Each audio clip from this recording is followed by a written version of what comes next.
Hi, everybody.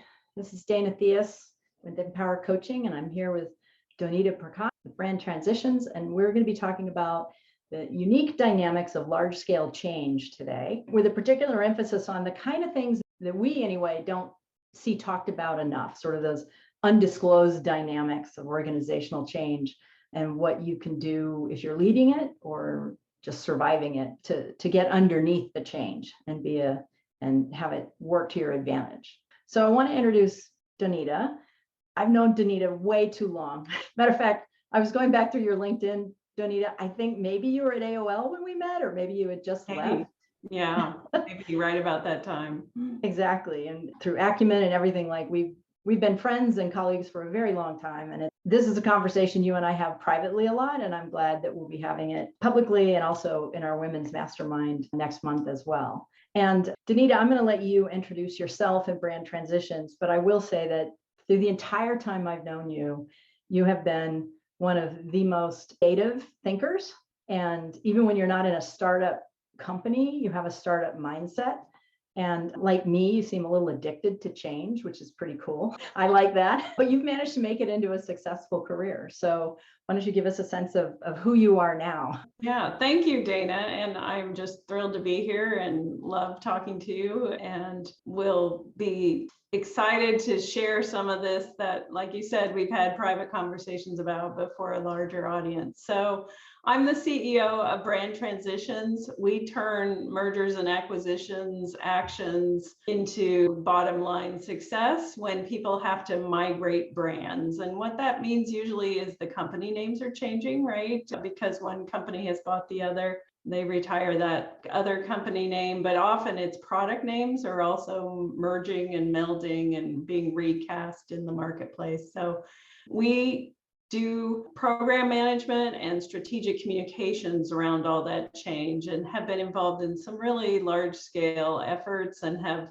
learned from our clients who are the brand and marketing leaders in these organizations. And something else you do, though, I don't know if you do it officially through Brand Transitions, but you're very active in the innovation community. Oh, yeah, that's my side hustle. I actually work in some local universities, George Washington University and George Mason University, and done a little bit with University of Maryland in their innovation program. So I instruct on lean startup and how you use customer discovery to learn about your customer before you invest a lot of money in a startup. Now, who knows? Actually, that'd be an interesting conversation point for us to talk about, which is sort of the lean startup concept and change, because with agile development and technology, there's this kind of merger of traditional change concepts with these newer, fresher approaches to development and doing cool stuff. So I hope we get into that. So first, Donita, what's like the biggest change you've ever been part of? Like, what was characteristic of that? Sure. So one of the first engagements I received on this topic that kind of led me to establishing a whole consulting firm focused on it was Gartner's acquisition of Corporate Executive Board. So Gartner bought Corporate Executive Board for $2.6 billion. I was brought on board by the brand leaders of the firm to essentially digest that acquisition and integrate the various. Did they give you a really big bottle of Tums? That's how it felt some days, for sure. And those are two pretty big organizations, had been competing in the market, so that makes it challenging when your competitor buys you, right? And you now have to be part of the bigger flow. And to some extent, they were purchased because of some of their innovation, but some of the things also, were felt that it was done better in the mothership. And sorting all that out was part of our challenge. Worked across 18 different business units. It wasn't just marketing. It wasn't just slapping a logo on new materials. It was, let's get in the weeds of the trademarks and which ones are we going to keep and which ones go, and how do you do all the legal stuff and merge them together.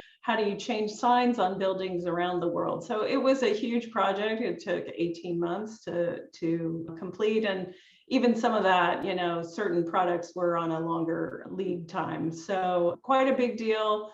lots of great interaction with the teams, working with both the CEB team as well as Gartner, and getting them all on the same page. Fun and exciting. And I loved it so much. As I said, I've gone on to make my firm all about this type of work and brought other people on board. And so just to paint the picture of, like, in the situation where there's an acquisition or a merger, as opposed to a more isolated change that only affects, part of the organization. One of the things that is interesting, and I'm curious about your perception of this, which is, so there are multiple changes going on, right? So operational integration and human resources integration and asset integration, financial integration, marketing and identity integration, all those things are kind of happening in parallel. And you kind of been owning the marketing and identity and external communication piece. Is that the right place to put you in? Right. So I typically get involved with the brand. And like I said, I work with the brand leaders who are typically in marketing. Sometimes it's a CMO directly, but it sort of isn't all about brand. Brand is everywhere. And so typically there is a team who's focusing on the financial integration, and there's certainly many teams focused on the operational integration. But all of those almost always have brand touch points. And so in select ways, you weigh in, like, hey, you're going to update the invoice and bring all the invoicing together, make sure it's got the new brand, and maybe here's the new message if there's a message on that invoice, for example. The brand leaders were busy in the meantime trying to figure out, what's our new message. Now we're this much bigger company. How do we accurately describe ourselves? And the whole fact of why we bought them was to have bigger market share, to get more mind share within the C-suite. So a whole new messaging structure around who the company was had to be developed, and it wasn't developed out of the gate. It was kind of changing the wheels on the bus while it was moving. And as those pieces started to come together, we would continue to roll those out as we were, managing the program of change that was going on within the firm. Well, and this is getting me ahead of where I thought we'd be at this point in the conversation, but I want to bring it up, which is, now you and I both come out of marketing, so we have a communication-centric lens on a lot of things, right? However, the point you're making, I think, is really critical on multiple levels. That, in my experience, when there is change, the underappreciated aspect of it, that when it's surfaced becomes actually part of the glue that brings it together, but when it's not surfaced, it keeps driving us apart, is the fact that it is an identity shift. And like you're talking about is like, okay, so we have a new logo, great, but it has to be everywhere, which means, everybody doing an invoice, everybody sending an email, all these people that are doing things, all the boxes that get shipped, like everything the company touches that creates the experience, the brand experience of working with the company, has to have an identity shift. And a lot of the times we think of it as a logo, and it really is much, much deeper than that. So I'm curious about your experience of those deeper layers of the identity shift. I was going to say, maybe this is that place where kind of the small startup and the bigger company, CEB and Gartner were almost equals. So it was a little bit different, and maybe the CEB people came in with a little more corporate mindset. But what I have seen is when a bigger company buys a smaller company, and especially in the tech world, software companies, it's all about culture these days, right? As a company starts up and starts to grow, they're building that emotional loyalty with their employees and their customers about who they are. And to disrupt that by saying, hey, new company has now bought us and we are now new company, is very disruptive emotionally, right? Like, you have been trained, and it's the whole reason you're at this company is because you just love the culture and you love who they are. But the opportunity, the flip side is, now they bought you because you are innovative, right? And you have that opportunity to bring that in to a larger organization with more scale, which is exciting in my opinion, but can be hard, certainly. Yeah, and I have several clients actually who have gone through this over the last year, being purchased as either the innovative part of the company. Actually, I think they were all purchased to be the innovative part of the company. I could be wrong on that. And there's a lot of cultural resistance that, you get one message, which is, we want your innovation. We want all your new ideas. You guys have such good energy. You're doing great things in the market. We want that. And then you hit this buzzsaw of not invented here. That's not the way we do things, et cetera. Right. Or stop using your credit card to charge your expenses, and now you have to apply, now there's a process, right? And it feels like, oh, this doesn't align with the innovation I signed up for. But you hit on the note, which is kind of like real estate, location, location, location. Change management is communication, communication, communication. You can screw up almost everything else, but if you get the communication, you're in a much better place. And that goes for how you're communicating with the customer, but then you also need to communicate with the employees before you communicate with the customer, and you need to keep that in lockstep. And sometimes in these complex mergers and acquisitions, you need to do it at a product level because customers have certain loyalties around certain product features, and the sales teams are organized such that aligns. And the comms plans are very complex if they're done right, frankly. And that's part of what we help people figure out. So let's dive into that for a minute, because I think what you said is absolutely true. Even if it's not a huge merger and acquisition, you're bringing in a new software system, or you're going to launch a new product, there's a lot of changes that are disruptive, even when it's not company wide, and communication is always key. What would you say are the underappreciated aspects of communication that are commonly done wrong, that if there were just a few things we could do right, we'd make this all better? I can think of a couple, but you're the expert. You're the one that does this day in and out. So, well, I just learned from my clients for the most part, but I have a recent case where it was a larger SaaS software firm buying a couple of smaller ones. We came up with a framework that I thought worked really well. So one was, let the employees know before the change happens to them. Don't be reactive. Make sure if you're going to change their email address or something, you're going to make them log into a different system. Make sure they know in advance and that it gets echoed. One email probably isn't enough. You need to put it in various places where they might see it and have their manager reinforce it, etc.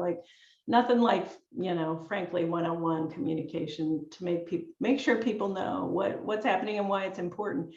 Framing it in how to do their job better is usually the best way to do that. So how is this change going to make your job better, easier, your career more productive, your career path bigger? Whatever the benefits are, you really have to hone in on that and make sure you lead the communications consistently around that. Here's why we're doing it. We're reminding you, here why we're doing it, and here's what's going to happen. And then finally, having a consistent voice. So sometimes when one company buys another, all the leadership leaves, but pick one person who is still trusted within that community that you're communicating with and have them be that voice of change. And so if there's an email campaign of 3 messages to make sure they know about the change, have it be that person consistently. I think that's a simple one. And I want to pull out something else you said, which I think, so putting my coaching hat on and also thinking about organizations I've worked with from an OD standpoint, organizational design through change sort of thing. Something that, speaking now to the executives who are usually the ones doing this, is they like to think, well, we'll just decide, and then sure, we'll tell them it's coming the week before it comes, or we'll tell people it's coming, and then they'll just go do it. Mm-hmm. And they forget that these are real people, and that those managers, like you're saying, the manager reinforcing it is critical. But for the manager to actually voice it and say, yeah, this is important, they have to have processed that change themselves somehow, right? So they have to have not only gotten an email themselves the night before, but they have to have had a chance to ask questions, a chance to give feedback, a chance to say, well, the way you're talking about doing it would be better if you did it this way, right? Or else they don't really feel like they can represent the change effectively. So too often, and I'm thinking of one organization in particular, everybody below the executive suite just said it was like this constant lobbying of do this every week. We're going to do this differently. And the next week the executives say, well, how come it's not done yet? And then 3 things have come over the wall since, right? And they never really engaged that middle level, who were the people that everybody else was looking to say, what does this mean? And how should we do it? And the middle level is like, we don't know. We just get the same emails you do 2 days before, right? Yeah, I think it does really, depending on the size of the change, it does really help to have sort of a change committee and different parts of the organization represented in one place, so you can vet some of those. Like vetting the communications is half the battle too. Like, let's draft it, but then let's run it by the managers, right? Is this the right tone of voice? Is this telling the benefits enough? Is it too long, too short? I do think there's sort of a current emphasis on speed over quality, which comes back to bite people sometimes, in that, what you were describing, just get it done, right? Like, just get it done and let's throw it out there. But there definitely are ramifications to that approach. Something else has made me think, a lot of the times we think of communications at the end. We've made all the decisions. Now, marketing, go communicate it. And in reality, when you have like that vetting process, you vet the communications, things can come back up the stream, right? Either some are substantive, like, oh, we didn't realize it was going to have this effect. Maybe we should make a different decision. And sometimes it's less substantive, but more, emotional and related to how you communicate it. But the point is, when you factor that vetting process of the communications, you often pick up a whole nother dimension of how to actually do the change. And it becomes a resource in the change process, but not if you treat it as like the tail wagging the dog. Yeah, 100%. And, when I think about the various projects that our company's been involved with, quite often they get rescheduled for good, valid reasons, right? Like, this group's not ready yet, or, hey, we're going to impact sales and the sales plan of this year. That's too much of a risk.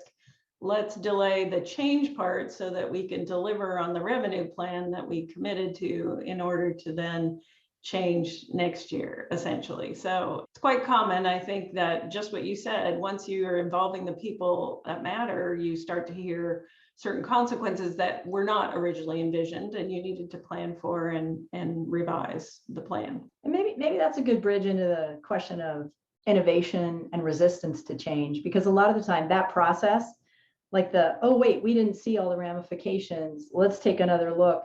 A lot of people look at that and say, well, they're just resisting the change. Or people are like, dang it, that's not the plan we had.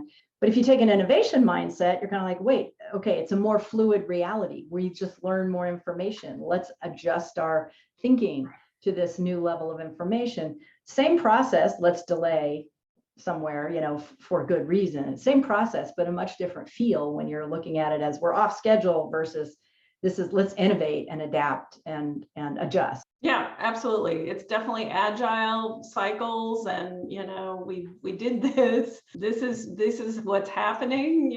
Oops, a few things are falling on the floor. Does that mean we have to change what we're doing or not, or can we adjust in a different way? So absolutely. And you're right. It's sort of how you frame it, right? If you just come in and say, no, well, this is not possible, you guys are trying to do things too fast, versus, hey, here's the ramifications, here's the risks, right? Here's the rewards and here's the risks. And right now we think, on balance, maybe the risks are too high and we might want to reevaluate dates or approaches, frankly. And what's a level of success that we're trying to go for? But in this context, what is your philosophy about resistance to change?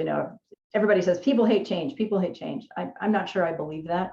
Yeah, I mean, honestly, every team I've ever worked with and we've seen across these clients, if people are in the group that's trying to enact the change, then it's a whole new goal, right? And people like to complete goals. So I think it's the making sure people are on board with the goal. And that, again, all about communication, beginning mostly at the executive level. Hey, we're coming to your department for this. Like, who's your person?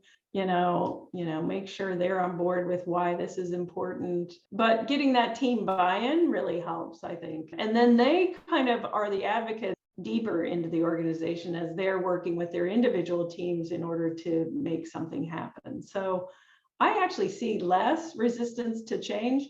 I see more people missing the opportunity of change. I think that's maybe one of those under-discussed opportunities out there in change. You think missing the opportunity because it's not presented to them in a way that they can see the opportunity, or they just kind of don't look for it, or both? I think, again, we're talking about the situation where maybe it's a smaller company that's been bought by a bigger company. The smaller company point of view might be, again, because they've been emotionally sort of trained to be very passionate about their small company culture. It's harder, or they come in sort of with a, oh, this is going to be bad kind of viewpoint, a kind of negative viewpoint. But really, any change is a huge opportunity to, shine your light, make recommendations. That's what every company is hungry for, is how can we do something better? We just bought this company because of their innovation, bring me the innovation. And that means people need to be able to feel comfortable taking the risk to recommend things, or even to call out issues. But again, you always want to partner that with, well, what's your recommendation?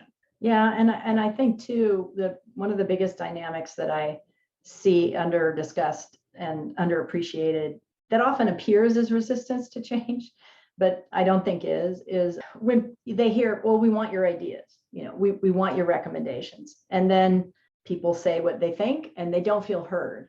Now, sometimes they are heard, they're just not agreed with. And it's not all about you getting your way, right? But quite often they're not really heard. They're allowed to speak, but that's not the same as being heard. That's not the same as saying, Right. Okay, so what you're saying is this, and this can be happening either on an interpersonal level or an organizational level. So this is the feedback we're getting. Here's how we have processed it, how we're thinking about it, what we're taking in, what we can't take in, all of which lets the people who are allowed to speak to say, oh, wow, I really was heard. Just because they didn't do everything I wanted doesn't mean I didn't have an impact. And a lot of the time, that can be part of the vetting process of the communication. It can be part of the initial change design. There's a lot of different ways. You can decide what will change, but engage people in how to communicate it or how to roll it out in a way that allows people to be heard. So that being heard piece is at all levels, organizationally and interpersonally, just constantly just shoved aside. Yeah. And yet it can make all the difference in the world. And the one rule there is a rule, which is don't ask people's opinion if you're not going to act on it, right? And so that's like a big no-no, and something that we are constantly challenging. If there is going to be some solicitation of input, then make sure that you have a plan to act on it. Right. Which isn't the same as doing what people tell you they want you to do. Right. Which is a lot of people here, they go, oh, well, if I have to act on it, that means I have to do everything everybody wants. It's like, no, you just have to listen and respond and take the good ideas. And report back, right? And report back. You hit on that, which is tell people what's happening with that input. Even if we put these in a parking lot because we just can't get to them this year. Yep, exactly. Sort of one other thought on that, and I'm curious as we sort of move to closing. So if people have specific questions, please raise your hand. Talking about these, communications tips, like if you're leading a change or you're managing a change, management and communications tips.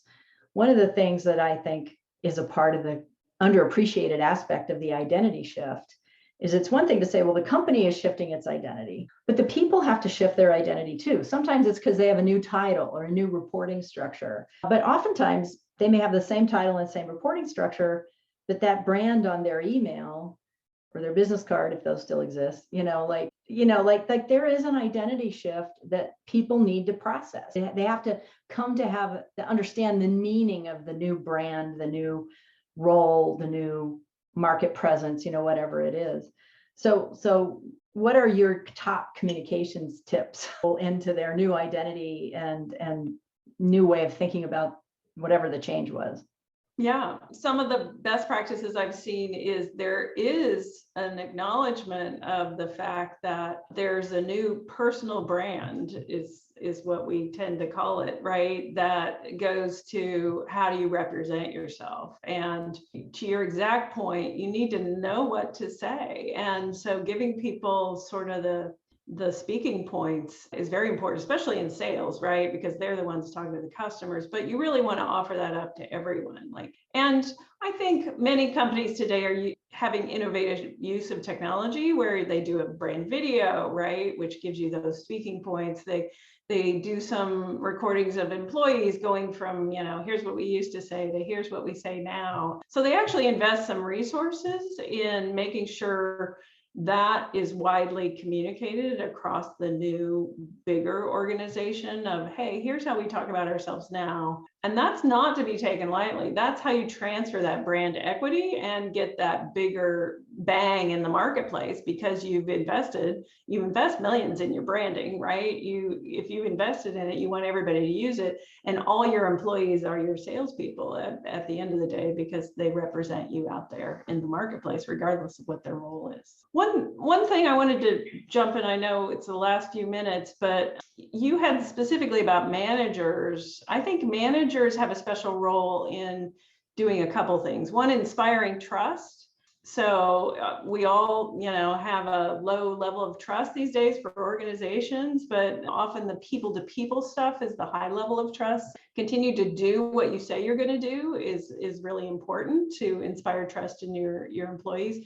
Be humble, which means, in my opinion, be open to new opportunities. Like maybe the invented here, like maybe you should challenge that. Maybe there's a new process that might be better. And then finally, for everyone, be bold. Like, as I was saying, make recommendations, be proactive. If you think you're going to lose your job, what's the downside of you taking a stand and trying to be an innovator, right? Like, you get some practice doing that, but frankly, you'll get noticed and you'll probably not lose your job, right? Because you're a thinker. So those three things would be my advice. Well, and the last one, be bold. I think that's always good advice, but I think during change, it's really, there's a lot of incentives to put your head down. There's a lot of incentives not to do the thing or bring attention to yourself. And yet, when things are fluid, that's when the organization needs people to kind of stand up and say, not only innovative, but also just stand for whatever decisions have to be made, and not run away from conflict and discomfort. And so it's an opportunity to become recognized as someone who gets that and can think at that higher level and can manage discomfort and uncertainty, all of which are leadership characteristics.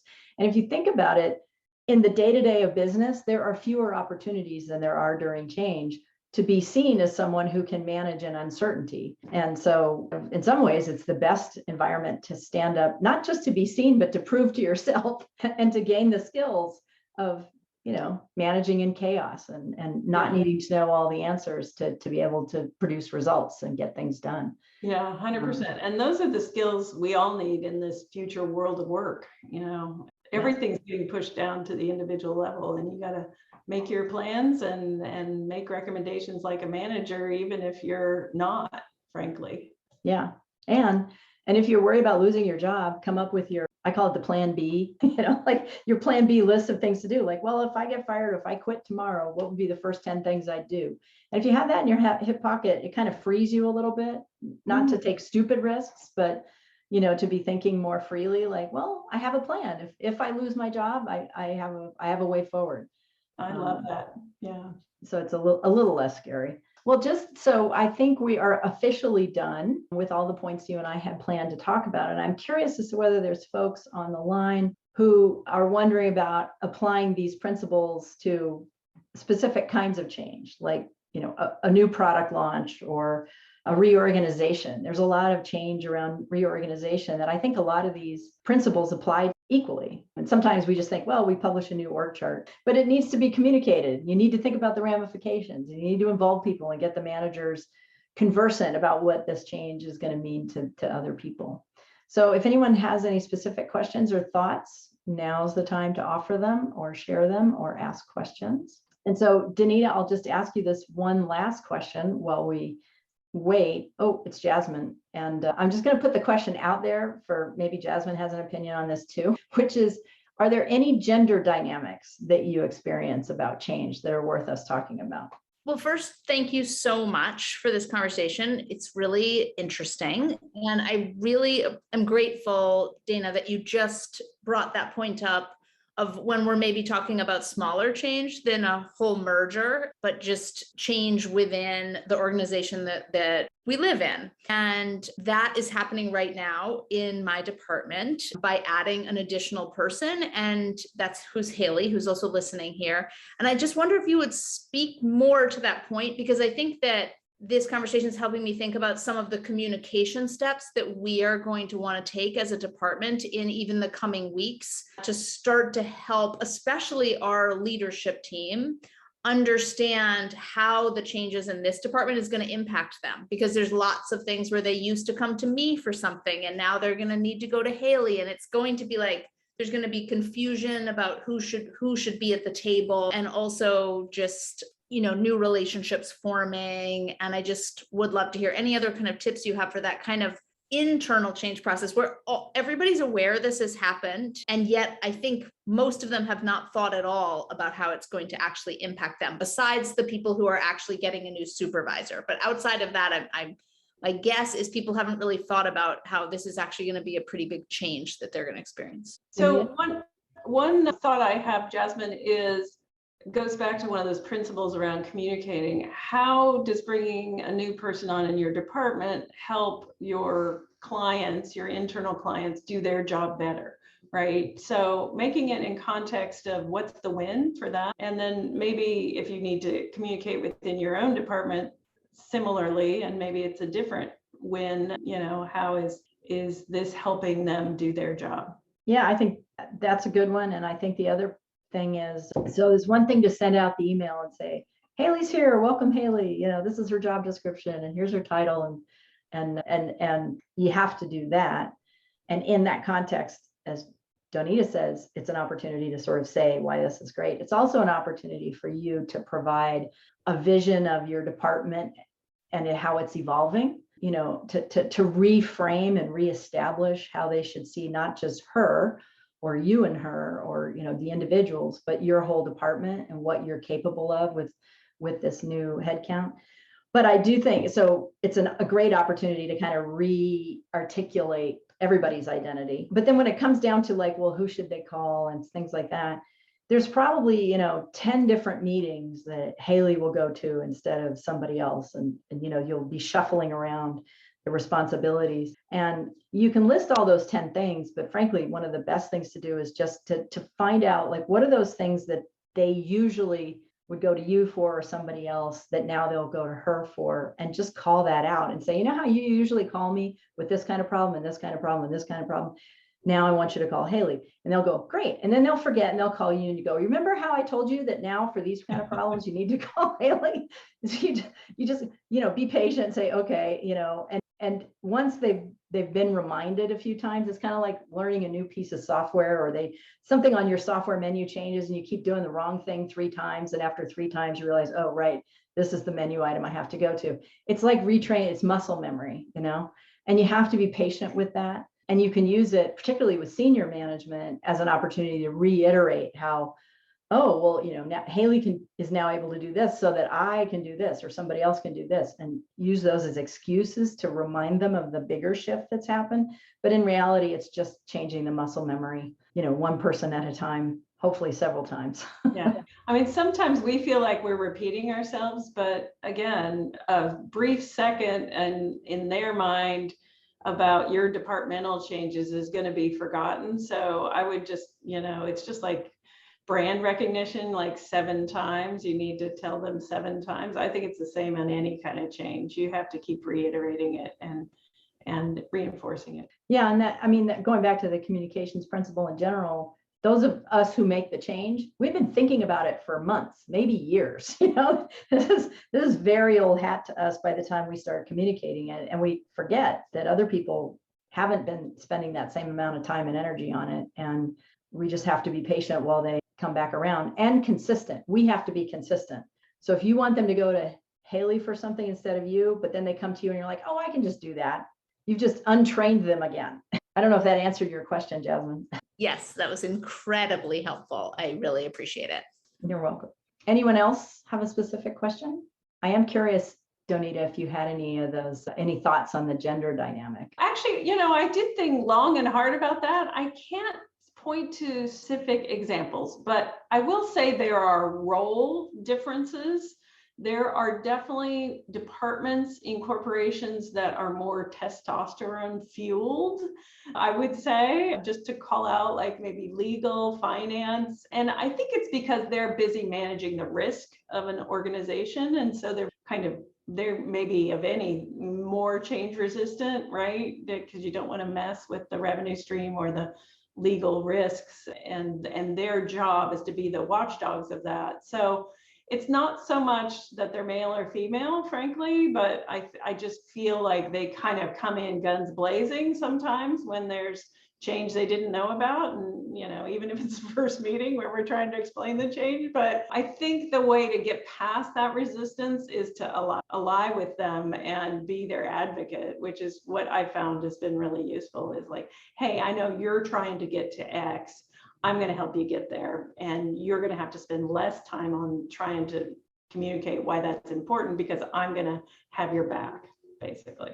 Yeah, I had a similar reaction in the sense that I don't see a huge gender dynamic, in the sense there are men and women both who are very excited about change, and there are those who are not excited about change.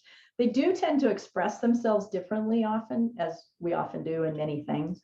And just any stereotype that a woman has to deal with anyway, change is an opportunity to either turn that stereotype away or to reinforce it for women in particular. So that was kind of my takeaway, was like, for women, it's an opportunity to, if people think you're going to be resistant to change, don't be, show up as bolder and more solution oriented.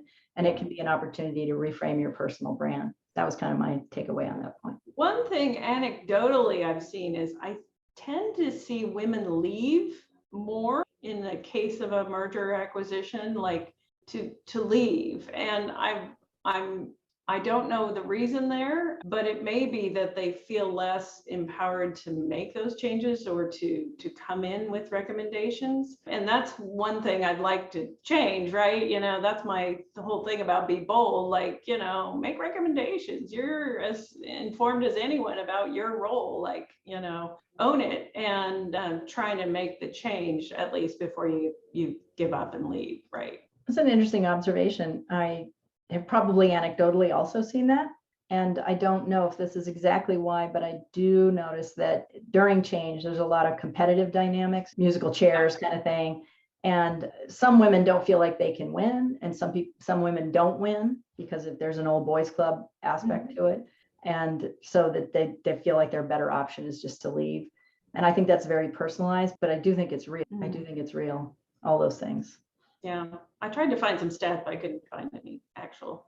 Yeah, I haven't seen any either. So good thing we brought it up. Now there were a stat on the interwebs. All right. Well, thank you so much, Donita, for your time. I'm looking forward to taking this into private conversation in our mastermind next month. And I will make sure that wherever this video is posted, there's links to your website and to you. And I want to thank you for years of friendship and more interesting conversations. Thank you, Dana. Really appreciate it and love to keep going on this conversation. Good. Take care, everybody. Okay.